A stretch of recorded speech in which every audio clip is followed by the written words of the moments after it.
tudo bem? Hoje o nosso bate-papo vai ser num formato diferente. Vamos falar sobre a compra de imóveis via leilão.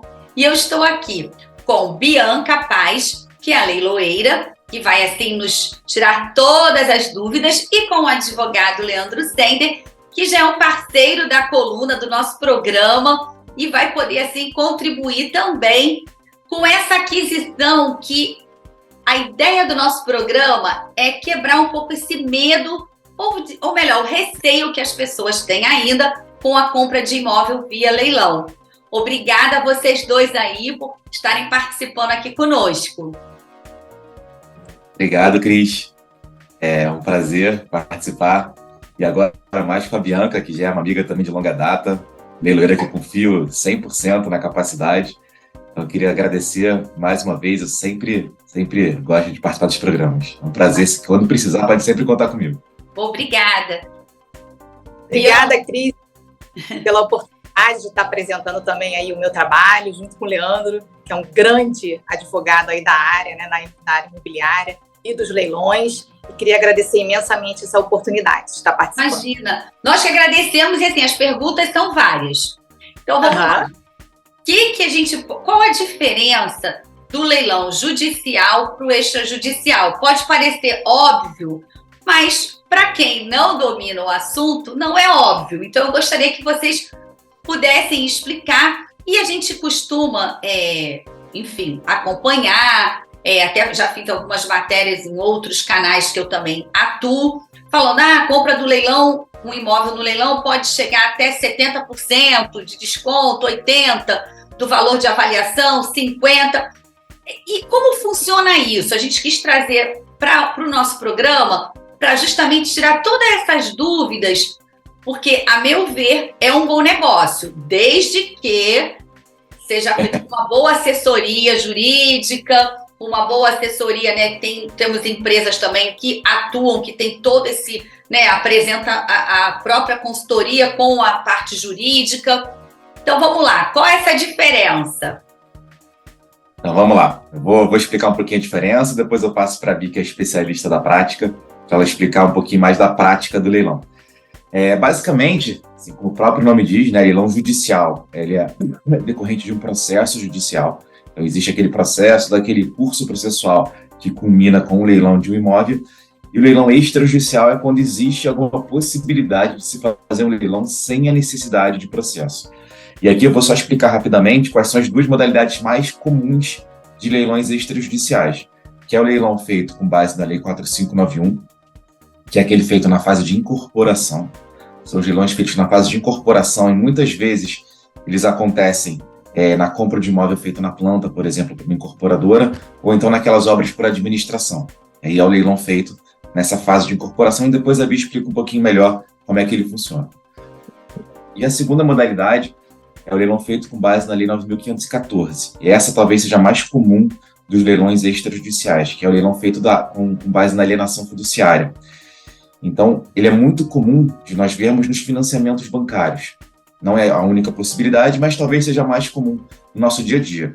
Então, ele acontece muito quando a pessoa compra um imóvel, ou então obtém algum tipo de empréstimo com o banco e aí dá um imóvel em garantia, não consegue pagar as prestações contratuais, e aí o banco executa, ou quem quer que seja o credor, né, mas nesse exemplo aqui sendo o banco, ele executa o contrato. E aí a execução do contrato obrigatoriamente vai ensejar na realização desse leilão. E é feito um leilão extrajudicial, ele é extremamente seguro, está aí muito rápido. A lei exatamente, ela tem como essa prerrogativa a celeridade, a rapidez de conclusão do negócio, para trazer segurança tanto para o arrematante quanto para o credor. A lei teve algumas alterações agora em 2017 para trazer ainda mais segurança nesses leilões. Então são essas principais modalidades. E vou deixar a Bia explicar um pouquinho como é que elas funcionam na prática. Porque são muito detalhes, né, Bianca? Assim, muita coisa que é importante a gente estar trazendo aqui, porque tem aquela parte também que a maioria dos imóveis também estão ocupados, e aí como é que faz para poder tirar quem está lá, que às vezes quem está lá não é o proprietário, quer dizer, o que está no contrato, entendeu? Então, assim, a gente quer tirar todas essas dúvidas. Vamos tentar, porque o tempo, né? Olha que são muitos, hein? Pois é. Pode deixar. Então, muito, assim, grande maioria das pessoas que ligam aqui para o escritório, né, tem justamente essa dúvida, né? A dúvida do leilão judicial para o extrajudicial. O leilão judicial, como o Leandro já falou, ele, né, é um procedimento via judicial, ou seja, um juiz determina que é realizado esse leilão, né? E o extra, você não precisa do processo judicial, você não precisa da justiça. Tá. Então, assim, muitas das dúvidas que, né, a grande maioria das pessoas perguntam aqui para mim é exatamente a diferença. Por que que um leilão, o primeiro leilão é a data da avaliação do imóvel e o segundo leilão começa por metade do valor de avaliação, né? Ou Sim. Começa por 50% ou às vezes por 60%, isso depende muito da determinação do juiz, né? Porque hoje o artigo 891 fala que é considerado preço vil o valor abaixo de 50%, então às vezes o juiz estipula já o mínimo de 50%, ou o juiz também pode determinar um valor até maior, um percentual maior. Então isso também vai variar. Mas a grande maioria dos leilões judiciais começam mais ou menos por 50%. Tá? Você quer falar? É só isso, perfeita colocação, só um pequeno comentário que até para a gente quebrar paradigmas aqui. Sim. Existem alguns folclores que em leilão judicial, o primeiro leilão é sempre por 100% e o segundo é sempre por 50%. E o preço vil, que seria aquele preço mínimo, seria sempre 50%. Isso não é verdade. Tá? A lei foi alterada em 2015, o novo Código de Processo Civil, e ele introduziu exatamente essa alteração. Preço vil é aquele definido pelo juiz. O juiz vai estabelecer qual preço vil. Pode ser 20, 30, 40, 50, 60, 70, 80. O juiz vai definir. Ele que define. Apenas se o juiz não falar nada, que vai ser 50%. Apenas na hipótese de omissão do juiz que o preço vil será 50%. Então é bom para quebrar esse paradigma de que sempre é 50% o preço vil. Isso não é verdade. Tá. Sim, exato. A gente escuta muito, né? As pessoas falando, não, a gente consegue comprar em leilão por pouco, com desconto de 80%. Não, assim.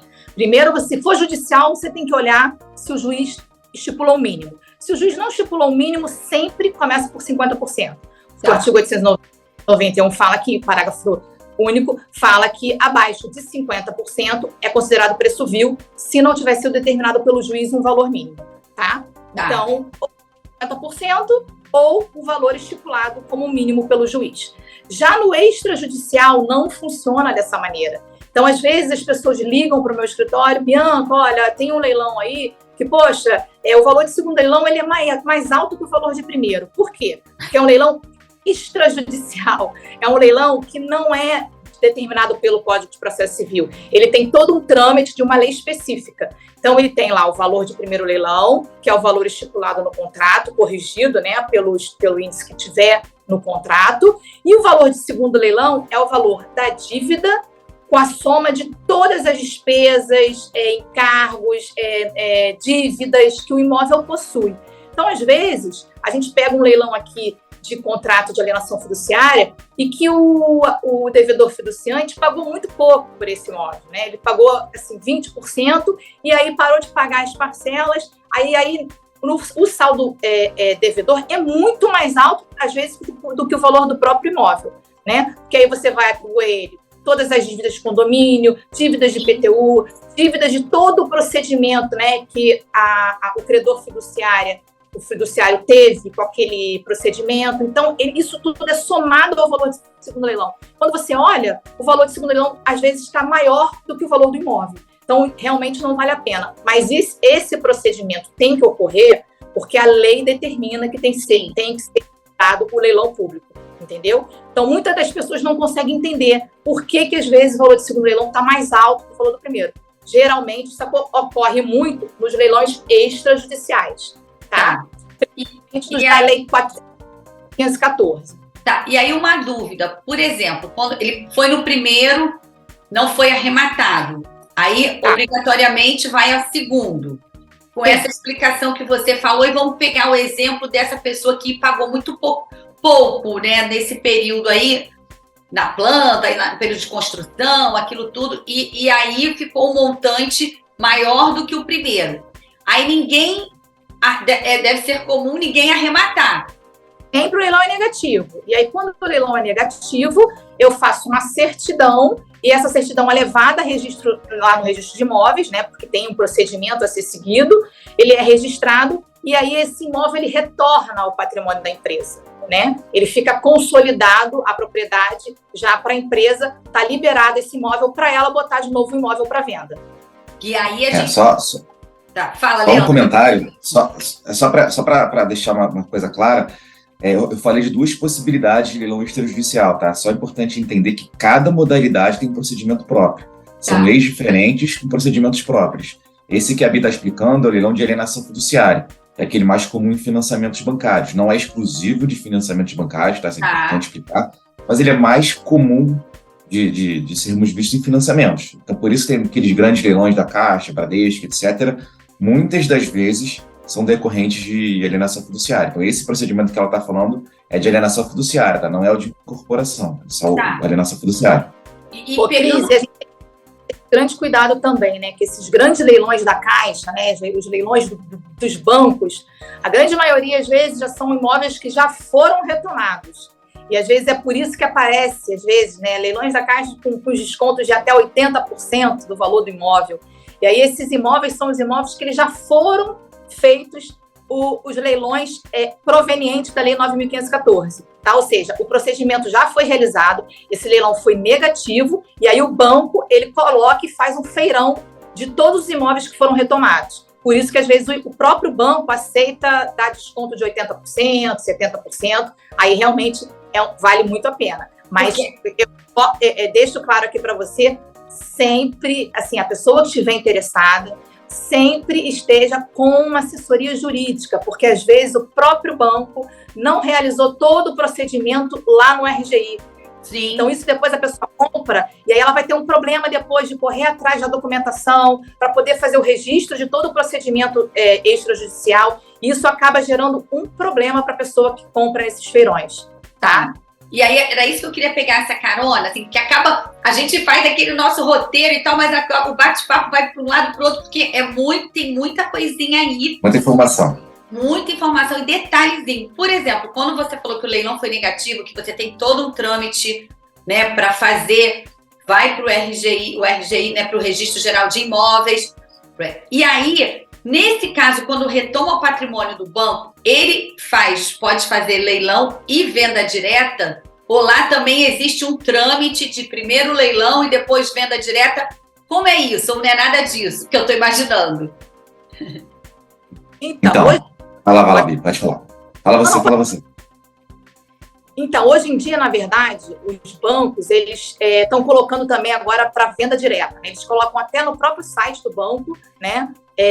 Venda direta de imóveis. Então, ele joga no site e ele mesmo faz o leilão, né? Ele contrata um leiloeiro e aí coloca no próprio site da Caixa o feirão da Caixa Econômica Federal, mas ele tem sempre que estar com um leiloeiro, tá? Mas é mais ou menos que uma venda direta, tá? O que acontece muito, Cris, o que a gente fala de Caixa, mas é só um exemplo, tá? O Bradesco. Sim, porque tem Santander, né? Tem Bradesco. Todos os bancos, obviamente, que fazem financiamento. Eles fazem todo o procedimento da lei 9.514 e muitas das vezes não tem nenhum interessado. E quando não tem arrematante nem em primeiro nem em segundo leilão, o imóvel ele fica consolidado definitivamente em nome do credor. Então o banco passa a ser o proprietário. É importante explicar que no leilão é obrigatório que o pagamento seja feito à vista. Essa é uma obrigatoriedade. Então, quando a gente vê esses feirões, na grande maioria das vezes tem uma série de condições facilitadoras para o eventual arrematante, porque eles não são mais leilões feitos com base na lei. O leilão feito com base na lei já aconteceu, o banco já retomou, ele simplesmente faz um feirão de vendas. Ele chama de leilão muitas vezes, isso não é uma regra, tá? Isso só em alguns casos. Muitas das vezes, para poder trazer mais benefícios. Aí ele possibilita quem pagar à vista tem desconto, pode ser financiado, pode ter benefícios de A, B, C, D, diversas opções. Mas isso é porque são vendas diretas feitas através de feirões desses bancos. Por isso que tem esses facilitadores de pagamentos e outras condições de benefício.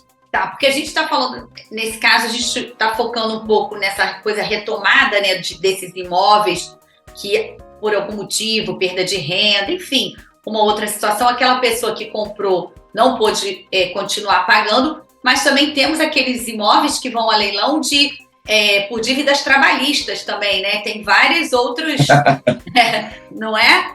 Aí Você vai falando, vai só dando mais complicações, né? Esse é mais um folclore, tá? Só para desmistificar mais uma questão. Quando a gente fala em leilão de vida trabalhista, são leilões já muitas vezes judiciais, né? Tá. Dependendo do caso. Vamos trazer aqui um exemplo de um leilão judicial. Existe um folclore que quem recebe primeiro é o condomínio. Existe esse folclore, essa lenda urbana que todo mundo fala, não, condomínio é dívida própria terreno, dívida própria do condomínio, e se é feito o leilão, primeiro paga o condomínio, nos leilões judiciais, tá? Isso não é verdade, isso é um mito, isso é um grande mito. Primeiro credor a ser pago é sempre o trabalhista, e não o condominial. Então, ainda que o condomínio entre com processo e promova o leilão, se tiver dívida trabalhista, quem vai receber primeiro é o credor trabalhista e não o condomínio. E é importante deixar isso claro, porque os síndicos muitas vezes se assustam quando eles tomam recebem essa notícia. Não, mas espera aí, então eu não vou receber? Dependendo do valor da dívida trabalhista, não. Acaba não recebendo. E tem também, já que você falou de condomínio, também tem o imóvel que vai a leilão por falta de pagamento de condomínio, não é isso também? Que pode chegar a esse patamar? Exatamente. Qual é a questão? A dívida condominial, por ser próprio terreno, assim, aquela dívida própria da coisa, não importa quem é o proprietário, é sempre o bem que responde pela dívida, ele tem algumas vantagens. Então, assim, apesar de não ser o credor preferencial, você não ser o primeiro a receber, o proprietário ele perde a prerrogativa daquele bem de família. A Lei 8.009, ela traz a definição do que é o bem de família. É aquele imóvel próprio do casal, da entidade familiar, em que eles utilizam para residência ou para obter frutos para poder subsistir. E quando a dívida é condominial, essa prerrogativa, esse direito que eles teriam é perdido. Então, ainda que seja o único imóvel dessa família, ainda que eles residam nesse imóvel, ainda que seja o único lugar que eles tenham, se o condomínio promover um leilão, vai fazer a penhora, vai fazer o leilão e vai tirar eles de lá. Então, a gente sempre brinca muito, assim, existe uma brincadeira que a gente diz, para de pagar tudo, menos o condomínio. Se você parar de pagar, eventualmente, cartão de crédito ou alguma outra conta, você não perde seu imóvel, se for o único imóvel. Mas se você parar de pagar o condomínio, você perde o seu imóvel. Pois é, são coisas importantes, assim, detalhes que é bom ficar atento. E eu queria iniciar o próximo bloco, que a gente está chegando já ao finalzinho aqui do primeiro.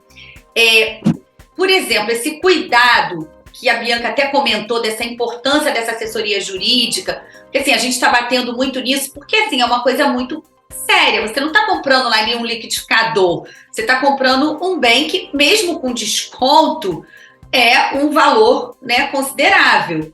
E ter esse olhar que a Bianca disse, de repente, do banco, não ter esse cuidado, não é que não tenha cuidado, mas de repente o volume é tão grande e faltou um documento, alguma coisa que nós, né, eu cubro a área há muitos anos, mas eu não sou advogada, eu não entendo, né, aquelas letrinhas, vamos dizer assim, e pode ter ali um documento, alguma coisa que vai atrapalhar todo o processo, vamos dizer assim, né? Então eu queria voltar no próximo bloco já com essa explicação, pode ser? Claro. Então, aguenta aí, espera um pouquinho que a gente já volta. Minutinho.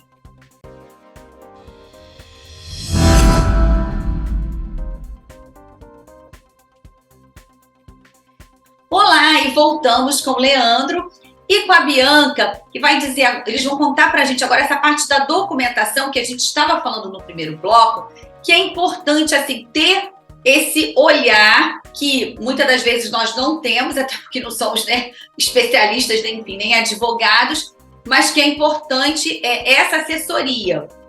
Não é isso? Ajudem-nos, por favor. Mas é exatamente isso, Cris. Como a gente falou no primeiro bloco, das questões dos mitos, dos folclores, também existe o mito que o leilão ele é 100% seguro e não tem risco nenhum. Também não é assim, o leilão ele é seguro, desde que se observem, desde que tenha as cautelas necessárias. Então vamos lá, vamos dividir, né? A gente falou de 3 modalidades diferentes no primeiro bloco. Então, sim. Leilão judicial, quais são os principais pontos? Tem que analisar o processo todo, para saber se eventualmente pode ter algum vício processual, isso é muito importante. Tem que analisar o edital. O edital de leilão é o documento mais importante do leilão, porque nele tem que constar todos os débitos, todos os gravames, eventualmente penhoras, hipotecas, alienação fiduciária, os dados do imóvel, valor de avaliação, natureza da dívida que está ensejando o leilão. Todas as principais informações têm que constar no edital. O edital é feito pelo leiloeiro. E aí também vem a importância de você ter um leiloeiro capacitado para poder elaborar esse edital. Porque um edital mal feito pode gerar nulidade do leilão, pode gerar prejuízo para as partes. E até por esse motivo que o leiloeiro responde se ele causar algum tipo de prejuízo. E daí vem a importância dos advogados, né, que indicam o leiloeiro, contarem com um bom leiloeiro de confiança para poder fazer essa indicação. Então, judicial, tem que olhar o processo, tem que olhar o edital, tem que olhar a certidão de ônus reais. Olhar no que eu digo, contratar um advogado especializado para poder fazer essa análise, né? Porque olhar o processo, por exemplo, é um trabalho bastante complicado, tem que ter um conhecimento bastante profundo sobre todas as nuances para saber quais riscos eventualmente poderiam acontecer. No leilão de incorporação, que é da Lei 4591, no artigo 63, por ser um leilão na fase de incorporação, não tem processo, obviamente. Então é muito importante você solicitar, e normalmente o leiloeiro tem as informações, solicitar toda a documentação extrajudicial. Tem que ver se a notificação foi pessoal recebida pelo devedor pessoalmente, tem que verificar os valores das dívidas. O principal de tudo em um leilão extrajudicial de incorporação, tem que ver quanto falta pagar. Porque nesse caso, como é um imóvel em construção, a pessoa, o arrematante, ele se subroga nas condições do antigo devedor. Então aquela dívida vai ser paga, mas as parcelas futuras passam a ser responsabilidade do arrematante. Então, às vezes, ele vê uma cobertura na Barra da Tijuca por R$100 mil. Opa, vou comprar, R$100 mil vai entrar. Mas, na verdade, ainda falta pagar mais 1 milhão, 2 milhões, 3 milhões. Então, tem que ter muito esse cuidado para saber quais são os valores ainda pendentes de pagamento. E no terceira modalidade que a gente comentou, que era de alienação fiduciária, aquela comum nos financiamentos, nessa modalidade, todos os passos do leilão, eles constam obrigatoriamente na certidão de ônus reais. Então, você tem que analisar com muita cautela a certidão de ônus reais para conseguir ali entender se todos os passos foram corretamente observados, ou se existe, obviamente, algum tipo de desobservância, né? Se alguma questão não foi observada. E também nos leilões extrajudiciais é muito importante ler o edital, até para saber se os imóveis estão ocupados, no judicial também, o imóvel está ocupado, tem dívida de condomínio, dívida de IPTU, quem vai arcar com cada um dos valores. O edital tem que constar todas as informações. Então, em qualquer modalidade, observar sempre o edital também, tá? Porque, como a Bianca colocou, é muito importante para que esses, né, detalhes todos, que não são poucos, para que não, na hora realmente da arrematação, que a coisa for, né, avançar, não venham aparecer os problemas por essa falta desse olhar, né, por um profissional adequado. É isso, né, Bianca? Exatamente, Cris. Na verdade, assim, as pessoas vendem muito a facilidade, né? E ter esse cuidado. Muita gente, né, vendendo aí em Instagram, dizendo, né, que, nossa, compra um imóvel por 80% de desconto, é muito fácil. Fique milionário. Fique milionário. Comprando imóveis em leilão. Então, assim, a gente vê muito isso, né, Leandro?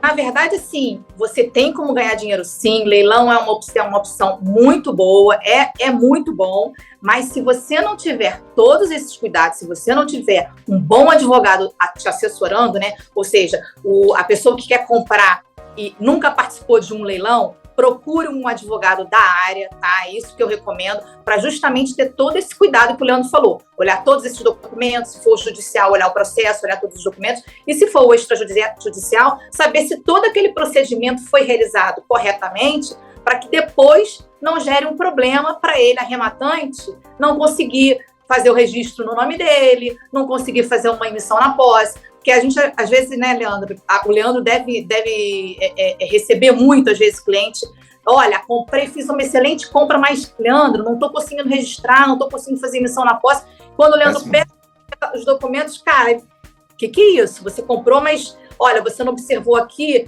que, poxa, na verdade, tem um processo, por exemplo, no leilão extrajudicial, existe um processo aqui alegando uma nulidade porque a notificação não foi feita pessoalmente. Então, isso tudo, quando você está com um advogado especializado, ele vai olhar isso com antecedência para saber que não vai gerar um problema para o arrematante futuramente. Então, isso é importante você ter realmente uma boa assessoria. E aí a gente fala assim, porque tem empresas também que prestam, né, fazem essa assessoria, que aí tem também o componente do departamento jurídico, né, trabalham juntas, porque assim, são várias etapas. É a etapa de fazer uma boa arrematação, Depois a etapa também, já que a maioria está ocupada, para saber em que período. Geralmente costumam dizer que pode levar até 180 dias para a pessoa poder ter realmente, vamos dizer assim, entrar no imóvel, né? E para esse trâmite todo correr. Claro, tem exemplos, assim, até tem uma fonte minha que disse que ele mesmo comprou. Foi aliás, ele disse que foi assim, uma coisa maravilhosa em São Paulo, num bairro muito Zona Sul de São Paulo. E ele arrematou, se não me engano, quase 70% de desconto. E já em 45 dias ele estava ocupado, claro. E ele, em 45 dias, fez o registro e já estava com as chaves. Entendeu? Então, assim, por que ele colocou? Porque eu também tinha essa assessoria. Entendeu? Então, assim, estou trazendo exemplos porque também já passamos por um momento que era muito bom adquirir o primeiro imóvel, né, a casa própria via leilão. Na minha opinião, continua sendo, mas desde que tenha todo esse cuidado. Por quê? A pessoa não vai poder entrar, correto? Na maioria das vezes ele não consegue nem ver, ele está comprando sem entrar na unidade. Isso é um dos, né, também dos pontinhos lá do leilão, vamos dizer assim. Ele sabe o endereço, né, o prédio, né, na maioria das vezes é prédio, às vezes tem de casa, condomínios de casa também, enfim. E é aquilo, também sei exemplo de uma pessoa, uma menina jovem, muito jovem, de 19 anos, que conseguiu comprar o primeiro imóvel, a história dela maravilhosa, até fiz matéria com ela em outro canal também, e ela conseguiu comprar o primeiro imóvel via leilão, e com essa essa consultoria também, entendeu? Então, assim, vocês estão querendo fazer propaganda. Não é isso. A gente está mostrando a importância de ter o profissional ali orientando.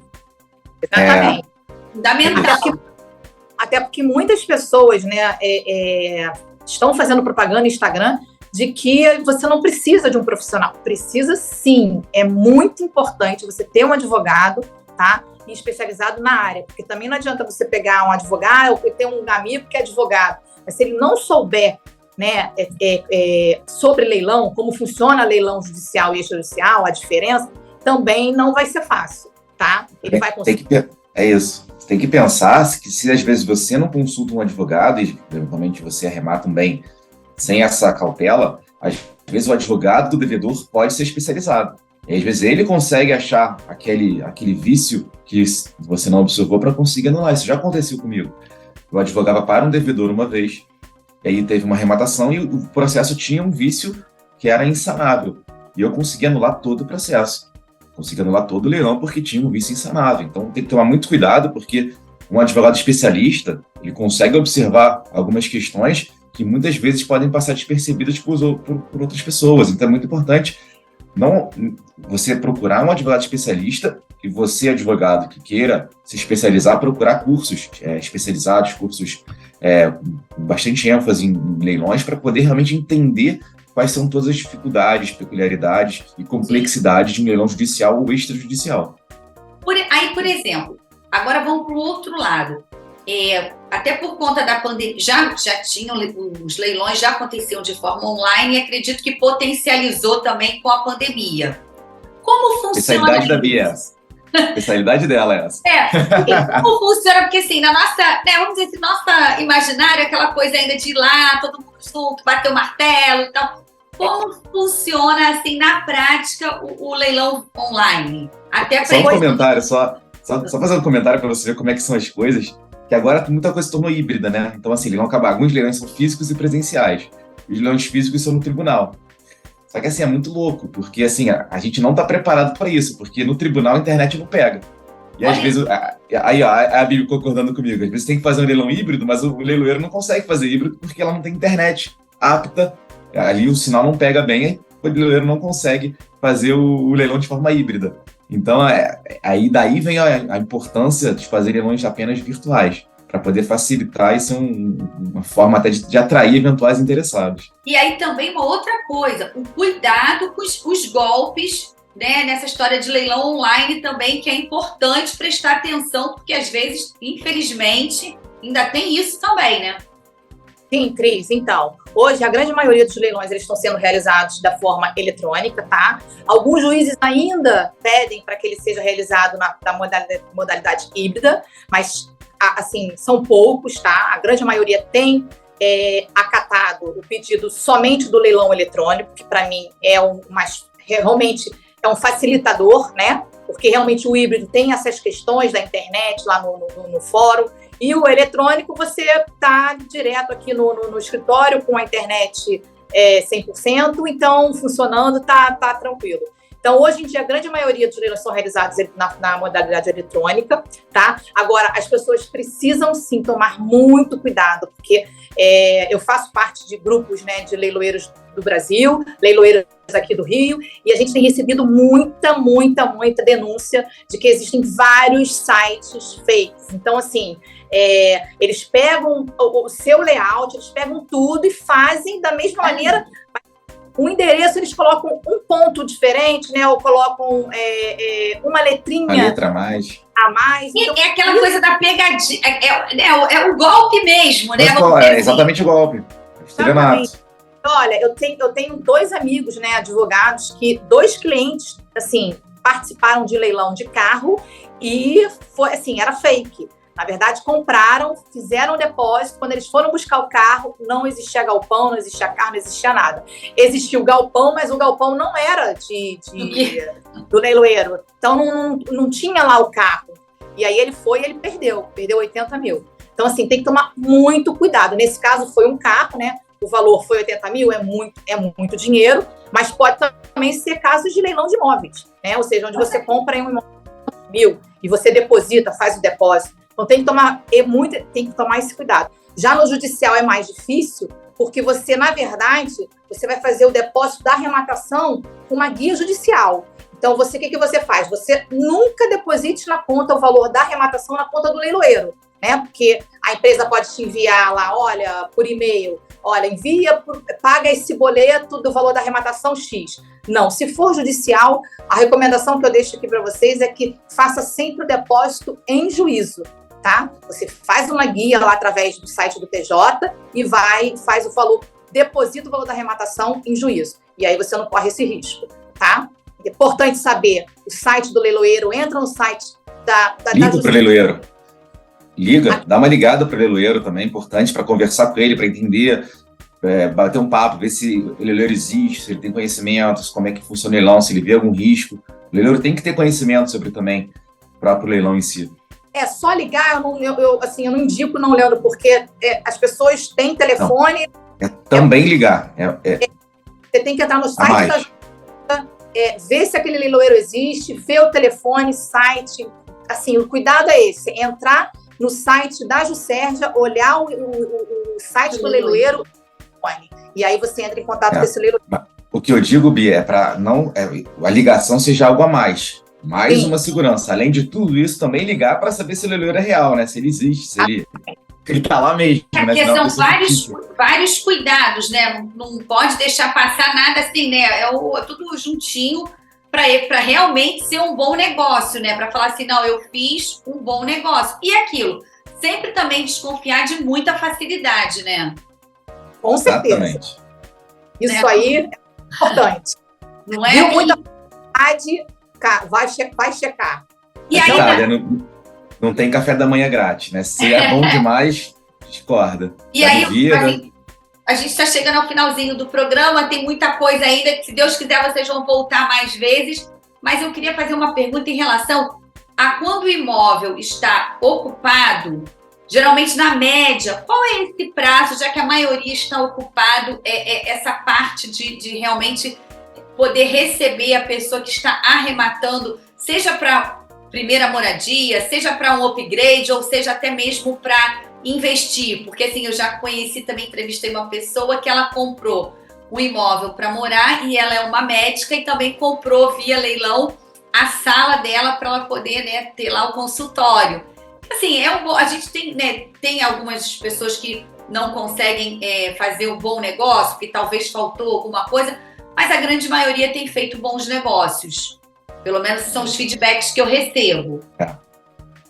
É um excelente negócio, tá? Feito com segurança, com todas as cautelas, é um excelente negócio porque você consegue comprar um imóvel, às vezes, por 50% do valor de mercado. Então, é um excelente negócio. Com relação ao prazo, essa é uma cautela que tem que ter, tá? Porque a responsabilidade pelo pagamento de IPTU e condomínio é sempre do arrematante a partir da arrematação. Tem até algumas questões que a gente pode, eventualmente, verificar a possibilidade de transferência de responsabilidade, depender do caso, tá? Mas aí fica para um próximo programa. Mas a responsabilidade sempre é do arrematante a partir da arrematação, porque ele tem que contabilizar o tempo necessário até tirar o ocupante. No leilão judicial, quem determina a desocupação é o próprio juiz. Então, ele determina a expedição de mandado de admissão na posse. Então, tende a ser um pouco mais rápido, porque basta fazer um pedido. No leilão de alienação fiduciária, de incorporação não vou nem entrar muito no mérito, porque por ser uma incorporação dificilmente está pronto o empreendimento, então não tem muita essa discussão. No de alienação fiduciária, é necessário entrar com uma ação de reintegração na posse. Aí o juiz vai dar a liminar, ela por lei, ela vai ser deferida, e aí o ocupante vai receber um prazo de 60 dias para sair, e aí se ele não sair, o juiz pode estabelecer a desocupação coercitiva, vai para com força policial, com chaveiro, com caminhão, e aí tira tudo. Então a gente coloca aí uma média de 3 a 6 meses. Essa é uma média, pode levar mais, pode levar menos, obviamente, mas aí uma média de 3 a 6 meses para conseguir a desocupação. E aí, muitas das vezes, também não é aquela pessoa que está devendo, que está ali, de repente ele alugou, é uma outra pessoa que está... Mas aí não importa. Se for aluguel, tem que ver se tem algum tipo de contrato, tem que ver às vezes pode ser uma outra situação, se tem contrato averbado, se não tem contrato averbado, mas de maneira geral, para sermos mais simples, pouco importa quem está no imóvel, porque o mandado é para aquele devedor, né, aquele réu, ou eventuais ocupantes. Então quem quer que esteja lá terá que sair. Tá, entendi. Bom, tem muito... Às vezes, até para o investidor que está comprando o imóvel, às vezes o imóvel estar alugado, às vezes é até melhor, porque o investidor, às vezes, está com aquele contrato. Então, Entendi. isso também é saber exatamente quem está morando no imóvel. Se for alugado, às vezes, para o investidor, esse se interessa, porque ele quer realmente É exatamente isso. Só um exemplo, só puxando o gancho da Bia, eu fiz, às vezes nem para arrematante, eu fiz um leilão agora de alienação fiduciária, e o meu cliente, ele não teve nenhum interessado, o imóvel ficou para ele chegou a analisar, vamos entrar com a ação de reintegração na posse ou não? E a gente entrou em contato com o atual ocupante, é uma empresa que está lá ocupando o imóvel, ele paga um aluguel altíssimo. Ninguém quer tirar vocês, vamos fazer um novo contrato de locação e tudo resolvido. Então, às vezes, ter um ocupante, desde que esteja pagando de forma correta, é muito mais interessante para todas as partes. Ou seja, aí você vê aí, o bom negócio ainda além, né? Plus, né? Porque ainda investiu, ainda está alugado. Bom, gente, a gente chegou assim ao finalzinho. Quero agradecer muito, que vocês possam voltar mais vezes. E quem está nos acompanhando, se tiver dúvidas, pode mandar, porque a gente vai responder e pautar próximos programas sobre o tema. Obrigada, Bianca. Obrigada, Leandro. Obrigada, Cris, pela oportunidade. Qualquer dúvida, qualquer pergunta, pode me mandar, que eu estou aqui à disposição. Obrigado, Cris. Obrigado, Bia. É sempre um prazer. Sempre reforço isso. Já admiro a Cris há tanto tempo.